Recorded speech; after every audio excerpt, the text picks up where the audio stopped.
دا د کاریز بوس ماشاءالله نور هم راډېرې شوې د مازدیګر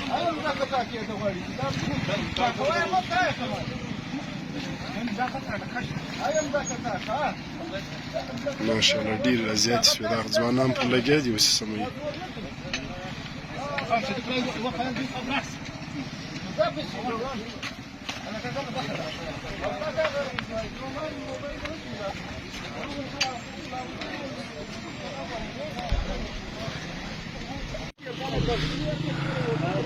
دا زموږ د خانوزۍ د کاریز